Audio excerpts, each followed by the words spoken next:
اس کے بعد آپ کو براہ راست لے چلتے ہیں۔ عمران خان پریس کانفرنس کر رہے ہیں کہ گورنمنٹ نام کی کوئی چیز نہیں نظر آ رہی۔ سارا جو اس وقت خاقان عباسی کی جو گورنمنٹ بنی ہے جب سے، اس کا صرف ایک مقصد نظر آ رہا ہے کہ نواز شریف کی کرپشن کو بچانے کا۔ جو پورا زور لگائے گورنمنٹ ایک قانون اس طرح پاس کرنے کا کہ ایک نااہل ایک کرپٹ آدمی جس نے 300 ارب روپے اس ملک کا چوری کر کے باہر لے کے گیا ہے اور اپنے فیملی بچوں کے نام پہ رکھا ہے، بجائے اس کو ساری قوم مل کے اسے کہے کہ آپ جواب دیں اور آپ عدالتوں کے سامنے اب 1.25 سال آپ کو دیا گیا اپنی صفائی پیش کرنے کے لیے، تو 1.25 سال کے بعد ایک ہی چیز نکلی کہ جی ایک قطری خط ہے، بس 300 ارب روپے کی جسٹیفیکیشن کہ پیسہ باہر کیسے گیا، اور یہ جو سارے انہوں نے فلیٹ خریدے، جو التوفیق کے اربوں روپے کے قرضے دیے، جو بچوں کی اربوں روپے کی بزنس ہے، اس سارے کے پیچھے ایک قطری خط ہے۔ تو بجائے یہ نون لیگ اپنے آپ کو اس سے دور کرتی اور اسے کہتی کہ آپ جواب دیں، جس طرح کہ آئس لینڈ پرائم منسٹر کو اس کی پارٹی نے نہیں بچانے کی کوشش کی۔ جب ڈیوڈ کیمرون کا نام آیا برطانیہ کے پرائم منسٹر کا، اس کی پارٹی نے نہیں بچانے کی کوشش کی۔ یہ ساری گورنمنٹ کی کوشش رہے گی اس کو بچانے کی، اور اسمبلی میں پورا زور لگا رہے ہیں۔ ڈیولپمنٹ فنڈز 94 ارب کے اپنے لالی پاپ دے رہے ہیں تاکہ وہ آگے ہاتھ کھڑا کر کے ایک مجرم کو پرائم منسٹر ایک پارٹی کا ہیڈ بنانے کے لیے قانون پاس کر دیں۔ اور یہ دھرنا 20 دن سے بیٹھا ہوا تھا، کسی نے فکر نہیں کی۔ پہلے تو جس طرح یہ امینڈمنٹ کی گئی، میں ٹی وی پہ دیکھ رہا ہوں کہ جی وہ ساری پارٹیز نے کی ہے، ساری پارٹیز اس میں مشاورت ہوئی ہے۔ اتنا بڑا یہ جھوٹ ہے کہ اس سے سب سے پہلے تو یہ دیکھ لیں کہ ان کی اپنی پارٹی میں کوئی کھڑا نہیں ہو رہا تھا اس امینڈمنٹ کے ساتھ۔ شہباز شریف جو نمبر 2 ہے پارٹی کا، وہ کہہ رہا ہے کہ جناب یہ سزا دی جائے جس نے کی ہے، تو باقی پارٹیز کو کیا پتہ چلنا تھا؟ اور اگر باقی پارٹیز نے کہیں، اگر انہوں نے کوئی بھی کمیٹی کے اندر بھی مشاورت ہوئی تو اس کے منٹس ہیں، ریکارڈنگ دکھا دیں۔ 2 دفعہ لا منسٹر نے اسمبلی میں کہا کہ کوئی امینڈمنٹ نہیں ہوئی، اسمبلی میں کہہ رہے کہ کوئی امینڈمنٹ نہیں ہوئی، اور جب پھر یہ سارا کچھ جب ایک دم چیز پھٹی تو کوئی اس کو ڈیفینڈ کرنے والا نہیں تھا۔ سارے نون لیگ والے چھپ گئے، جو موٹو گینگ وہاں کھڑی ہوتی تھی، بڑے بڑے یہ نسیں پھاڑ پھاڑ کے بول رہے ہوتے تھے وہاں سپریم کورٹ کے باہر، وہ سارے بلوں کے اندر جا کے چھپ گئے، اور سارا ایک ملک میں ویکیوم آ گئی۔ پرائم منسٹر جب وہ سارا کچھ انتشار ہو رہا تھا تو پرائم منسٹر بجائے ملک کو لیڈرشپ دے، وہ جا کے رائے ونڈ میں قدمے میں بیٹھ گیا ایک کرپٹ نااہل پرائم منسٹر کے۔ اور پھر یہ جو احسن اقبال کی پرفارمنس ہے ایسی، میں اس کا کیا کہوں کہ جو ایکسپوز ہونا تھا، جو کہ اندر سے یہ تھا، یہ جو ہمیں پہلے سے پتا تھا، وہ ایکسپوز ہو گیا۔ کبھی کوئی سٹیٹمنٹ دے، کبھی بڑھ کے مارے، پھر آخر میں فوج۔ اگر فوج نہ آتی، میں یہ اب آپ کو کہنا چاہتا ہوں کیونکہ میں نے دیکھا کہ بڑی غلط چیزیں آئیں، مجھے افسوس ہوا کہ اسلام آباد ہائی کورٹ نے بھی جس طرح کی باتیں کی۔ دیکھیں، میں ایک پولیٹیکل پارٹی، اور ماشاءاللہ جو اس وقت پاکستان کی سب سے بڑی پولیٹیکل پارٹی ہے، جس طرح کا پریشر ہمارے پر پڑنا شروع ہوا جب وہاں فیض آباد میں ایکشن لیا گیا، اور جب لوگوں کا ایک ریاکشن آیا سارے پاکستان میں، ساری جگہ سے ہماری پارٹی کے کارکنوں سے ہمیں پریشر شروع ہو گیا کہ وہ بھی جانا چاہتے تھے۔ وہ یہ نہیں کہہ رہے تھے کہ جناب یہ کوئی پولیٹیکل چیز ہے، وہ اپنے عقیدے کے اوپر، وہ نبی صلی اللہ علیہ وسلم کے ساتھ سارے قوم کھڑی تھی۔ یہ ختم نبوت 1954 میں پہلے ایک اس ملک میں، جس کو بھی تاریخ کا پتہ ہے کہ ایک پورا ریاکشن آیا، پھر 1974 میں ریاکشن آیا یہی ختم نبوت کا، اور جب ان کو پتہ تھا اور چپ کر کے انہوں نے کوشش کی لانے کی، اس کا جب ریاکشن آیا، میں آپ کو یہ بتا رہا ہوں کہ اگر یہ فوج نہ ہوتا کرواتی، اس ملک میں اتنا بڑا انتشار آ رہا تھا، ہم سب کو خوف آیا ہوا تھا۔ میں نے 2 نفل پڑھے صبح اٹھ کے جب پتہ چلا کہ یہ مسئلہ حل ہو گیا۔ یہ بڑا سیریس مسئلہ پھیلنے لگا تھا. یہ اوپر سے لے کے نیچے تک یہ اکراس دا بورڈ یہ انتشار ہونا تھا. اور ویسے بھی اب یہ سوال اب جو آئے گا، اور انشاءاللہ اب سوال آئے گا کیونکہ سمجھوتے میں یہ ہے کہ کون ذمہ دار تھا اس کا، کس نے یہ قانون چینج کرنے کی کوشش کی؟ کیا یہ زاہد حامد نے اپنے طور پہ کی؟ کیا یہ اور کسی نے چپ کر کے ایڈ کر دیا، کسی کو پتہ ہی نہیں چلا؟ یا یہ ایک انٹرنیشنل لابی کو خوش کرنے کے لیے، جس طرح ڈان لیکس انڈین لابی کے لیے وہ سارا کیا گیا تھا ڈرامہ، اب یہ بھی ساروں کو یہ خدشہ بڑھتا جا رہا ہے کہ یہ ایک لابی کو اپنے ساتھ ملانے کے لیے ساری کوشش کی گئی ہے. میں یہ کہنا چاہتا ہوں کہ جتنا دیر یہ لگاتے جا رہے ہیں یہ خدشہ بڑھتا جا رہا ہے، لوگوں کو اور زیادہ ہے کہ کوئی سازش ہوئی ہے. بھی سیدھی سی بات ہے کہ اگر کوئی یہ بتا دے کہ جناب ہم نے امینڈمنٹ کی، جو بھی وجوہات ہے 48 گھنٹے لگ جانے چاہیے زیادہ سے زیادہ، چلو 3 دن لگ جانے چاہیے، یہ 1 مہینہ اور لے رہے ہیں. کون سی چیز اس میں پتہ چلوانی تھی؟ یہ کون سی کوئی انویسٹیگیشن ہونی ہے کسی چیز کی؟ بتائیں کس نے، کون اس کے پیچھے تھا؟ تو یہ اب سامنے جتنی جلدی سامنے آ جائے میرے خیال میں یہ آگے یہ ایشو اتنے آرام سے سیٹل ہوگا، جو بھی لوگ ذمہ دار ہیں. میرا جو دوسرا پوائنٹ ہے وہ یہ کہ دیکھیں، جب ہم یہ کہتے ہیں کہ یہ گورنمنٹ بالکل اس وقت مفلوج ہوئی ہے اور صرف اور صرف ایک جمہوری طریقہ ہے اس سارے کرائسس سے نکلنے کا، وہ ہے ارلی الیکشنز. اور ہم ارلی الیکشن کچھ سالوں کی بات نہیں کر رہے، چند مہینے فرق پڑے گا ارلی الیکشنز کا. کہ بڑی بات ہو رہی ہے جی سینٹ میں، کوئی سینٹ کے مارچ میں الیکشنز ہے اس کی انتظار کی جائے، 4 5 6 سیٹیں مل جائیں گی نون لیگ کو سینٹ کی. یہ کون سا اتنا بڑا ہو گیا کہ آپ اگر ارلی الیکشن کروا دیں گے تو کون سی جمہوریت کو نقصان پہنچے گا؟ جمہوریت کو آج نقصان پہنچ رہا ہے. لوگوں کی نظر میں یہ جمہوریت جتنی فیل ہوتی جائے گی، لوگ دعائیں کریں گے کہ اس ملک میں کوئی کسی قسم کا اور ایکشن ہو کہ ان سے جان چھٹے. اس لیے ڈیموکریسی کے اندر ارلی الیکشنز، آپ کوئی بھی برطانیہ دیکھ لیں جو کہ مدر آف ویسٹ منسٹر جو ہم فالو کر رہے ہیں پارلیمنٹری ڈیموکریسی، آپ ان کا دیکھ لیں. ابھی ٹریزا مے نے ارلی الیکشنز کروائے ہیں، اس سے پہلے ڈیوڈ کیمرون نے ارلی الیکشنز کروائے ہیں. یا مسلمان ملک میں دیکھ لیں، ترکی میں اردوغان، اس نے جب ہیڈ سکارف کا ایشو آیا اس نے ارلی الیکشنز کروا دیے. یہ تو ایک جمہوری عمل کا حصہ ہے، یہ تو جمہوریت کو مضبوط کرتی ہے. جو جمہوریت کو کمزور کر رہی ہے وہ جو یہ اس وقت اس نااہل گورنمنٹ کی، جس کا صرف اور صرف مقصد یہ ہے کہ کرپٹ پرائم منسٹر کو، نااہل پرائم منسٹر کی کرپشن بچانا، ساری گورنمنٹ کی توجہ ادھر ہے. 40 گاڑیوں کا پروٹوکول دیا جا رہا ہے. وہ آدمی جس نے 300 ارب روپیہ چوری کیا اس قوم کا، یعنی یہ لوگوں کو کیا بتا رہے ہیں کہ یہ جمہوریت یہ ہوتی ہے؟ یہ کہنے کی کوشش کر رہے ہیں کہ جو ایک دفعہ الیکشن جیت کے آ جائے وہ ملک لوٹے، اس کو اگر ہاتھ لگاؤ گے تو جمہوریت خطرے میں آ جائے گی، ان کی کرپشن پکڑو گے تو جمہوریت خطرے میں آ جائے گی. جو مجھے آج میں نے دوسرا پوائنٹ کہنا تھا وہ یہ کہ انہوں نے کہا جی اقامہ، دیکھیں جی مجھے اقامے پہ نکال دیا. اقامہ ایک طریقہ تھا منی لانڈرنگ کا. کمپنی بنائی FZE، اس کے ذریعے انہوں نے پیسہ باہر بھیج رہے تھے، وہ آگے باقی کمپنیز جو بچوں کے نام پہ کمپنیز تھی ادھر آگے پیسہ جا رہا تھا. اب خواجہ آصف کی کمپنی نکلائی ہے. خواجہ آصف کا ایک کانٹریکٹ تھا ایک کمپنی کے ساتھ دبئی میں، ادھر اقامہ جو تھا. اب یہ ذرا دیکھیں گے، سوچیں کہ خواجہ آصف اس ملک کا واٹر اینڈ پاور کا منسٹر اور ڈیفنس منسٹر، 2 سب سے اہم منسٹریاں، اور واٹر اینڈ پاور وہ منسٹری ہے جس میں اربوں روپے کا بجٹ ہے.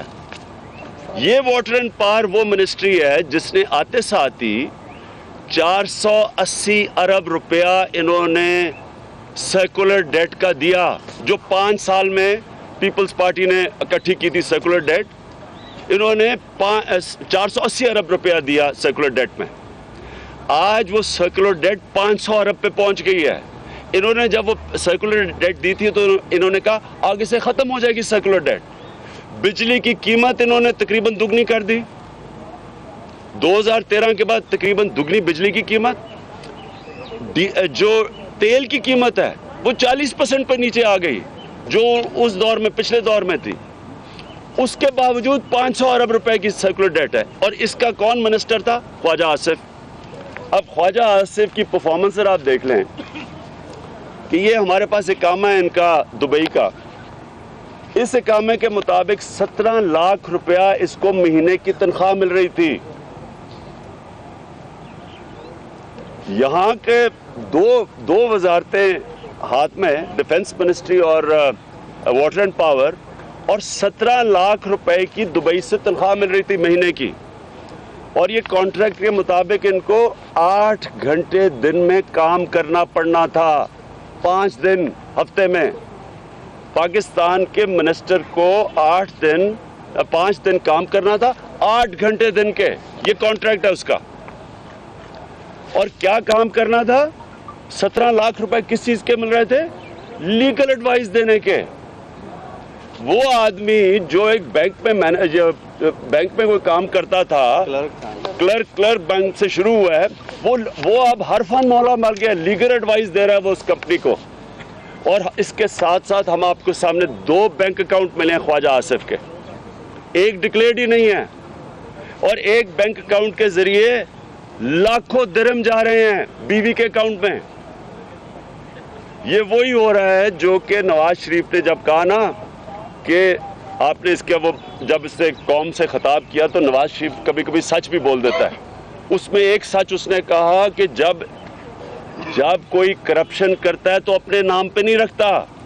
اس نے سارا بچوں کے نام پہ رکھا ہوا نواز شریف نے باہر.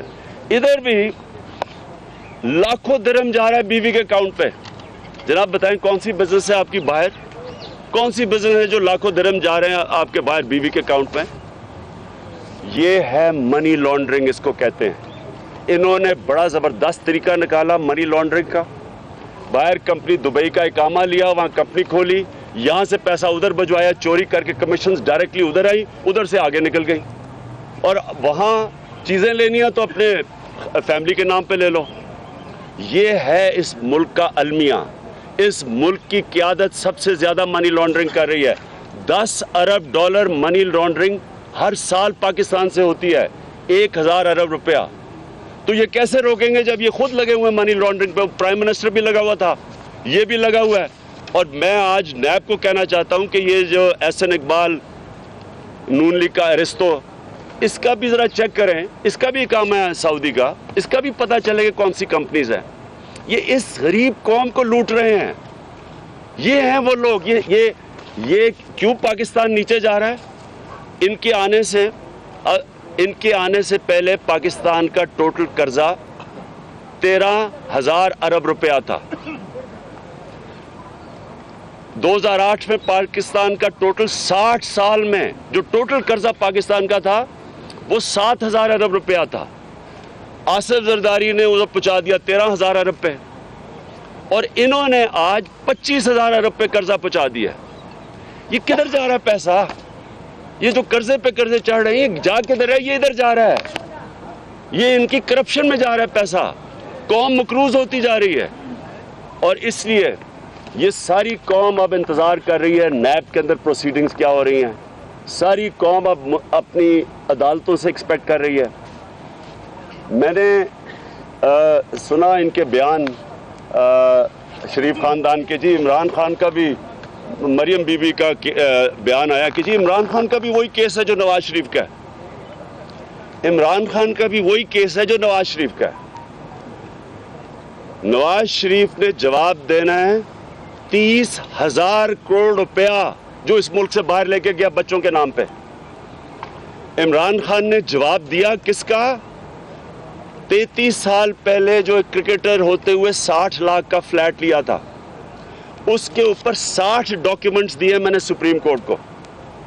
یعنی میں کرکٹر تھا نا، میں تو کوئی پبلک آفس ہولڈر نہیں تھا. 60 ڈاکیومنٹس دیے میں نے آج سپریم کورٹ کو. ان میں سے ایک بھی غلط ہوئی ان کو کہنے کی ضرورت نہیں پڑے گی کہ انہیں مجھے نکالنے کی ضرورت پڑے گی نہیں. یار میں بھی نہیں کہوں گا کیوں نکالا، میں خود ہی چھوڑ دوں گا. لیکن انہوں نے 30,000 کروڑ روپیہ جو اس ملک سے باہر بیچا ہے پرائم منسٹر ہوتے ہوئے، ایک ڈاکیومنٹ دی ہے قطری کا خط، ایک ڈاکیومنٹ. باقی جو اندر عدالتوں میں جھوٹ بولے ہیں، وہ جو ایک ٹرسٹ ڈیڈ ہے مریم کی اور حسین کی، جس میں وہ کلیبری فونٹ، وہ آپ نے پتہ چل ہی گیا ہوگا کہ سیاہی نکلتی ہے 2007 میں اور 2006 میں سائن ہو جاتے ہیں ان کے.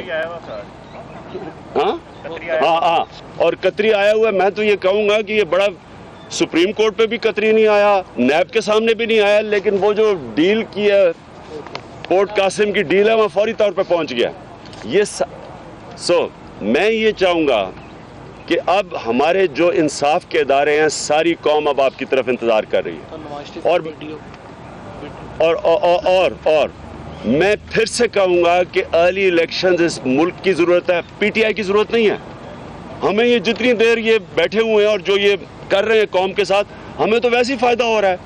جتنی دیر یہ رہتے ہیں ہماری پارٹی تو اور مضبوط ہو رہی ہے، لیکن قوم کے لیے یہ بہت نقصان پہنچا رہے ہیں، ملک کے اوپر مقروض کرتے جا رہے ہیں. گورننس نام آپ نے دیکھ ہی لیا کہ گورننس کیا ہے. اس لیے ارلی الیکشنز ملک کی ضرورت ہے. اور میں آخری چیز یہ کہوں گا کہ آج یہ ہم سارے آپ کو پیپرز دے دیں گے، خواجہ آصف کے یہ کورٹ میں جمع ہو گئے ہیں.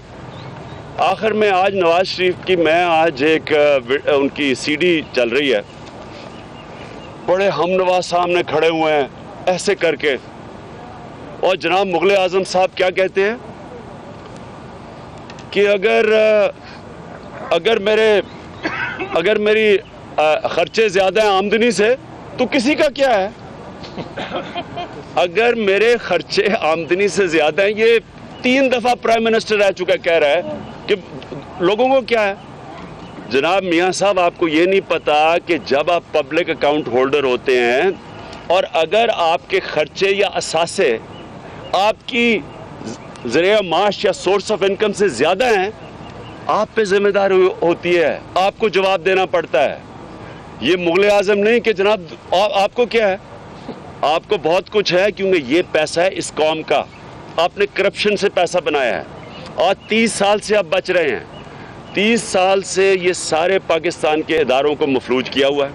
سارے ہمارے ادارے آپ اٹھا کے دیکھ لیں، ایک ایک ادارہ دیکھ لیں، انہوں نے سارے تباہ کیے ہیں. وہ حجازی بٹھا دیا ایس سی سی پی پہ، وہ نیشنل بینک پہ بٹھا دیا منی لانڈرر سعید احمد. اسحاق ڈار سب سے بڑا منی لانڈرر کو بنایا ہوا تھا، فائنانس منسٹر، وہ بھاگا ہوا ہے آج قانون سے. آپ ایک ایک ادارہ دیکھ لیں. نیب کا وہ قمر زمان، وہ خود اس کے اوپر کرپشن کے کیسز ہیں. انہوں نے سارے ادارے تباہ کیے ہوئے ہیں اور آج تک اس لیے بچتے رہے ہیں. اس سے پہلے عدلیہ کے اوپر بھی ٹیلی فون کرتے تھے اور جج سے فیصلے لے لیتے تھے. اور فوج کی تو گود میں پلے ہوئے ہی ہیں. جنرل جلانی اور جنرل ضیاء کا یہ شکریہ ادا کریں. آج جو بڑے ڈیموکریٹ بن گئے ہیں، صرف ان کو سپریم کورٹ سے اور فوج سے ایک گلہ ہے کہ ہمیشہ کی طرح یہ انہوں نے ان کے لیے امپائرنگ کیوں نہیں کی. ان کو نیوٹرل امپائر تو کبھی رکھ کے میچ کھیلا ہی نہیں ہے، ہمیشہ امپائر ملا کے میچ کھیلتے ہیں. ان کو یہ ہے کہ ان کے ساتھ ملے کیوں نہیں اس باری. سپریم کورٹ پہلے مٹھائیاں بانٹی، جب وہ جب جے آئی ٹی بنی، وہ مٹھائیاں کیوں بانٹی ہے؟ کوئی پوچھو تو صحیح. مٹھائیاں بانٹی، وہ فواد چودھری کہتے ہیں کہ وہ انگریزی میں تھی اس لیے ان کو سمجھ نہیں آئی. وہ وجہ نہیں ہے. مٹھائیاں اس لیے بانٹی، انہوں نے کہا کہ اب مینج ہو جائیں گے، ان کی قیمت لگ جائے گی. قیمت کیوں ہے فوج کے اوپر برسے ہیں؟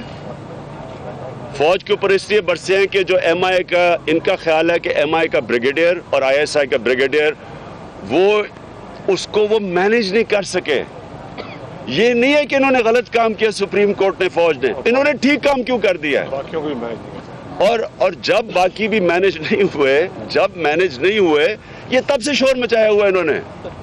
اس لیے ہم آج آخر میں صرف یہ کہتا ہوں کہ یہ جدھر آج پاکستان کھڑا ہے، اس ملک کی ضرورت ہے. ارلی الیکشنز پاکستان کی ضرورت ہے، تحریک انصاف کی نہیں ہے. چند مہینے کے بعد الیکشن ہو جائے گی، ہمیں کیا فرق پڑتا ہے. لیکن یہ پاکستان کو ادھر لے کے جا رہے ہیں جتنے کرائسس بڑھتے جا رہے ہیں اس ملک میں، اور جس طرح انہوں نے ہینڈل کیا یہ سارا فیض آباد چوک کا، میرے خیال میں اس وقت ملک کی ضرورت ہے ارلی الیکشن. جی ایک 26 تاریخ کو بالکل پیرالائز تھا، اسکول بند تھے، ٹرینیں بند تھی، جی ٹی روڈ بند تھا، ہر چیز بند تھی.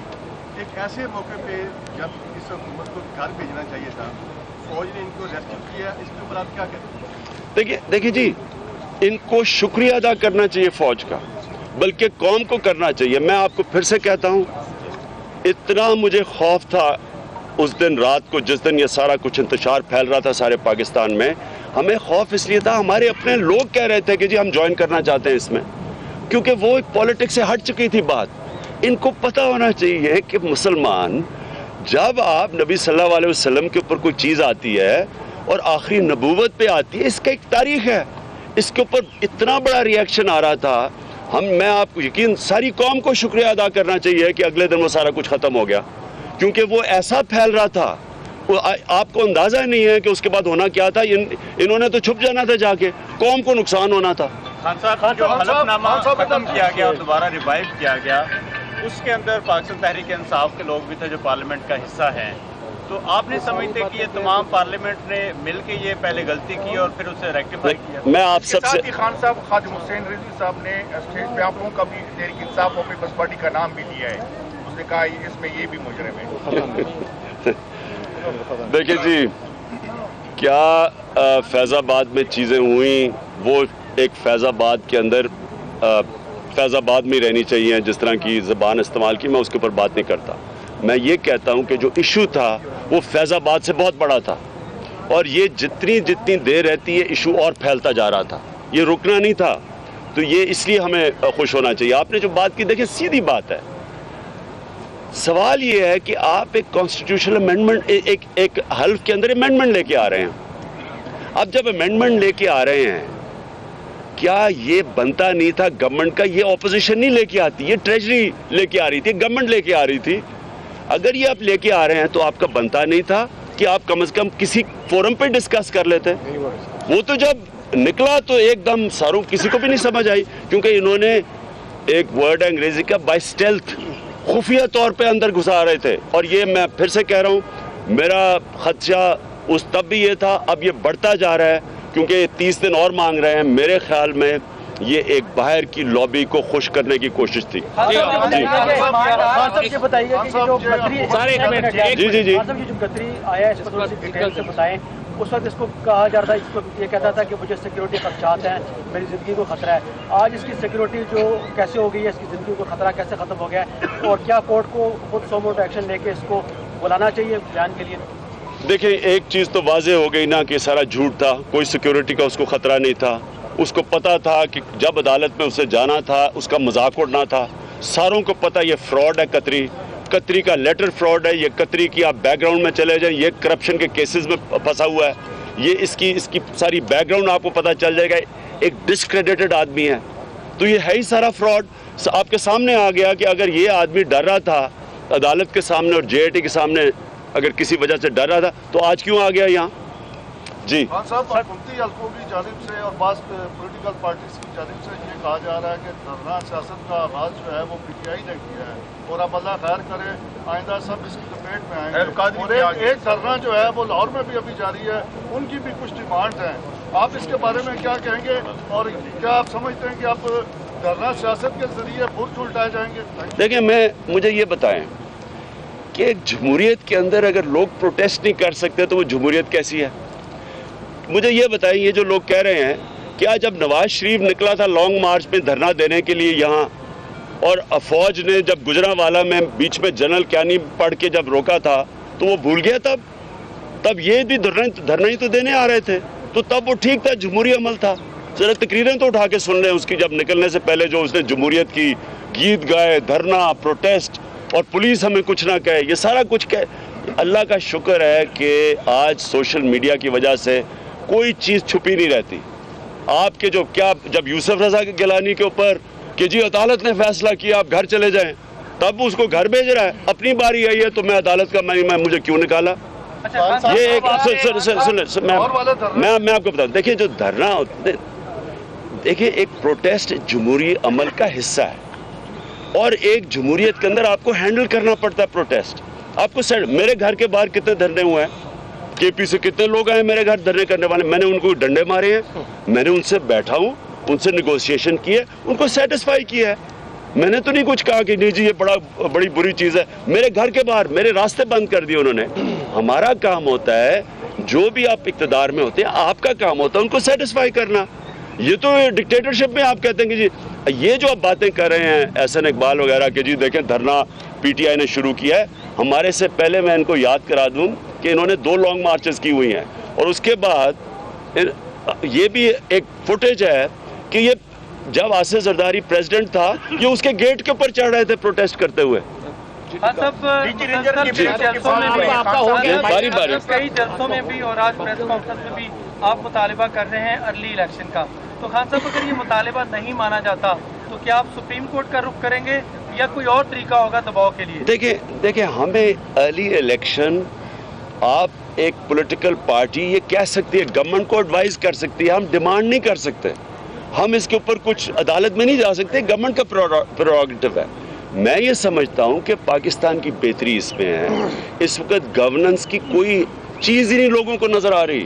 یہ تو آپ شروع میں تو میں اکیلا کہہ رہا تھا, اب تو آپ بڑے تجزیہ نگار بھی آج یہ کہہ رہے ہیں کہ اس دلدل میں یہ جو ہم گھستے جا رہے ہیں اس کا ایک ہی جمہوری طریقہ ہے. مجھے پتہ نہیں کون کہتا ہے کہ جی یہ جو جمہوریت کے خلاف ہے. ان کو جمہوریت کی سپیلنگز نہیں آتے جو یہ کہہ رہے ہیں. دنیا کی تاریخ میں اٹھا کے دیکھ لیں کہ جب کوئی مینڈیٹ کھو بیٹھتا ہے جو یہ بالکل خاقان عباسی تو اس کے پاس تو کوئی مینڈیٹ ہی نہیں ہے کیونکہ یہ جو یہاں انتشار پھیلا ہوا ہے اور وہ جا کے رائے ونڈ میں بیٹھا ہوا ہے, اس لیے اس کا کوئی مینڈیٹ نہیں ہے. اس لیے بہتر اس لیے ہے ہمارے ملک کی جمہوریت کے لیے ارلی الیکشنز. خان صاحب یہ بتائیے گا کہ آپ نے سر اپنے پریس کانفرنس میں جو دشمن ملک کے ایک نیریٹو کی بات کی کہ فوج کے خلاف جو نیریٹو بلڈ کیا جا رہا ہے, نون لیگ تو وہ کر رہی ہے لیکن اس ملک میں ایک طبقہ ایسا بھی ہے جو لبرلزم کے نام پہ فوج پہ تنقید کرتا ہے. آئی نو کہ شیریں مزاری کی بیٹی کا آپ کی پارٹی سے کوئی تعلق نہیں ہے لیکن ان کو لے کر آپ کی جماعت پر بہت تنقید کی جا رہی ہے. وہ ویڈیو آپ نے ضرور دیکھی ہوگی, اس کو کیا کہیں گے؟ دیکھیں میں اس آخری سوال کا جواب دیتا ہوں. میں آپ کو ایک بات بتاتا ہوں. دیکھیں لبرل کون ہوتا ہے؟ لبرل ہم 20 سال میں نے 20 اپنی گرمیاں گزاری ہیں ایجوکیشن بھی اس ملک میں کیا جدھر سے یہ ساری ٹرمز آئی ہیں. برطانیہ کی ڈیموکریسی سے لبرل, رائٹسٹ, کنزرویٹو, یہ ساری وہاں سے ٹرمز آئی ہیں. لبرل وہ ہوتا ہے جس میں انسانیت ہوتی ہے, جس میں انسانی قدریں ہوتی ہیں, جو ہیومن رائٹس کی ویلیو کرتا ہے, جو انسانوں کو انسان سمجھتا ہے, جو ہیومن رائٹس کے علاوہ جو انصاف کرنے والا ہوتا ہے چاہے اپنے خلاف بھی ہو. برطانیہ میں 20 لاکھ لوگ نکلے جب عراق کی وار ہوئی اور اس کے پروٹیسٹ کیا انہوں نے 20 لاکھ لوگوں نے. یہاں 3000 لوگ نہیں نکلے. لبرل وہ لوگ ہوتے ہیں جو سب سے زیادہ ہیومنسٹ ہوتے ہیں, انسان ہوتے ہیں. مجھے یہ بتائیں کہ میں جب سے اور لبرل ہمیشہ اینٹی وار ہوتا ہے. سارا جو لبرل تھا مغرب کا وہ ویٹنام وار کے خلاف تھا, وہ عراق وار کے خلاف تھا, وہ جنگوں کے خلاف ہوتے ہیں. مجھے یہ بتائیں کہ ہمارا یہ لبرل کیسا ہے؟ اس سے زیادہ خونی لبرل میں نے نہیں دیکھا. ان کو خون چاہیے ہے. میں کہہ رہا ہوں کہ وہ نہ قبائلی علاقے میں فوجیں بھیجے. جب 9/11 کے بعد مشرف نے امریکن کے کہنے پہ بھیجا, مجھے ہی پڑ گیا کہ جناب طالبان خان ہے کہ مارو ان کو, قتل کرو ان کو. پھر ڈرون اٹیکس ہو رہے ہیں, میں اس کے خلاف کھڑا ہوں. مغرب سے ہیومن رائٹس آرگنائزیشنز پاکستان آتی ہیں پروٹیسٹ کرنے کے لیے. ہماری جو ملکہ ہیں ہیومن رائٹس کی, ایک منہ سے لفظ نہیں نکلتا. وہاں بمباری کر رہے ہیں, گاؤں میں بچے عورتیں مار رہے ہیں, کوئی لبرل ہمارا چپ بیٹھا ہے. میں نے ساری قسم کی ملٹری آپریشنز کی مخالفت کی ہے کیونکہ میں سمجھتا ہوں یہ غلط ہے. یہ طریقہ ایک انسانی معاشرے میں بندوقوں سے مسئلے نہیں حل ہوتے. لیکن ہمارے لبرلز کہتے ہیں جدھر وہ دیکھ لیتے ہیں. اب لال مسجد تھی, میں سب سے زیادہ میں نے پروٹیسٹ کیا کہ نہ کرنا, جو بھی کرو بندوق کا استعمال نہ کرنا. آج اب لال مسجد کی بات دیکھ لیں کہ جو گراف تھا دہشت گردی کا وہ ایسے جا رہا تھا, لال مسجد کے بعد ایسے چلا گیا. سارے ملک میں آگ لگ گئی. سوات میں آگ تب لگی لال مسجد کے بعد. اور یہ سارے جو لبرل تھے, مارو قتل کرو ان کو. لبرل کبھی بھی لبرلز میں انسانیت ہوتی ہے. وہ انسانوں کو ایسے نہیں مارتے بمباریوں سے. اور تو یہ جو یہاں ہوا فیض آباد میں, یہ کوئی عقل تھی کہ آپ ان کے اوپر چارج کر دیں؟ آپ ان کو سیٹسفائی کریں. ان کو سیٹسفائی کرنے کے بجائے جو احسن اقبال ہے اس کی ساری کوشش لگی ہوتی ہے کہ کسی طرح نواز شریف کی چوری بچ جائے بس. خان صاحب اسحاق ڈار احتساب عدالت میں پیش نہیں ہو رہے. عدالت میں جو انہوں نے میڈیکل رپورٹس پیش کی ہیں ان میں بھی تضاد پایا گیا ہے. اب عدالت انہیں اشتہاری قرار دینے والی ہے. اس پہ خان صاحب آخری سوال لے لیں. سوشل میڈیا پر عثمان ڈار آپ کے ساتھ بیٹھے ہیں, ان کی ڈگری کے متعلق کافی افواہیں پھیلی ہیں کہ وہ جعلی ڈگری ہے. دیکھیں عثمان ڈار کوئی وزیر نہیں ہے, کوئی ایم این اے نہیں ہے, تو وہ تو جب اس کی باری آئے گی وہ جواب دے دے گا. لیکن بات یہ ہے کہ جو عثمان ڈار جس کو چیلنج کر رہا ہے, جو کہ 8 گھنٹے اس نے کام کرنے ہیں ہر ہفتے میں, ہر روز 5 دن ہفتے میں دبئی میں, جو 17 لاکھ روپیہ لے رہا ہے لیگل ایڈوائز پہ, جس کو لیگل ایڈوائز کا منحصر بھی پتہ ہے, وہ اس سے تو پہلے وہ جواب دینا کہ وہ کدھر سے اقامے سے یہ جو پیسے بن رہے ہیں, جو اس کے بیوی کے نام پہ لاکھوں درہم جا رہے ہیں, وہ کدھر سے ہے, اس کو جواب دینا. اس وقت آپ نے جو بات کی اسحاق ڈار کی, دیکھیں اسحاق ڈار تھے نواز شریف کے فرنٹ مین. اسحاق ڈار نے حدیبہ پیپر مل میں ساری بینک اکاؤنٹس دیے تھے کہ جدھر جدھر وہ شریف خاندان کے 1.25 ارب روپیہ, یہ 95 کی 94 کی بات ہے, 1.25 ارب روپیہ جو آج ہوگا کم از کم 15-20 ارب روپیہ. 5 لاکھ کا پلاٹ ملتا تھا جارج ٹاؤن میں, آج 3 کروڑ کا ملتا ہے. تو 1.25 ارب روپیہ تب ان کے باہر بھجوایا منی لانڈرنگ کر کے. اسحاق ڈار نے ساری ڈیٹیلز دی ہوئی ہیں. اب یہ کیوں نہیں اسحاق ڈار کو ہٹا رہے تھے فائنانس منسٹر سے؟ کیونکہ اسحاق ڈار کے پاس ساری ڈیٹیلز ہیں شریف خاندان کی کہ مزید یہ پیسہ اور باہر کیسے گیا. جو بڑے بڑے پروجیکٹس ہوئے ہیں ان میں سے پیسہ نکال کے اسحاق ڈار کو سب پتہ ہے. اس لیے یہ آخری منٹ تک اس کو بچانے کی کوشش کی ہے. سوچیں کہ ایک آدمی بھاگا ہوا انصاف سے, منی لانڈرنگ, فراڈ, کرپشن کے کیسز ہیں, اس کو بچا رہے ہیں. اس لیے بچا رہے ہیں کہ وہ اس کو سب کچھ پتہ ہے, اور وہ جب اب بولنا شروع ہوا تو یہ پھر ان کو پتہ چل جائے گا کیوں نکالا. عمران خان پریس کانفرنس کر رہے تھے. انہوں نے کہا کہ لبرل ہمیشہ اینٹی وار ہوتا ہے. انہوں نے کہا کہ جس طرح سے کرپشن کی صورتحال اس وقت ہم دیکھ رہے ہیں, ہم اپنی کارروائیاں اسی طرح سے آگے بڑھائیں گے. ان کا یہ بھی کہنا تھا کہ قبل از وقت انتخابات کے لیے عدالت نہیں جا سکتے.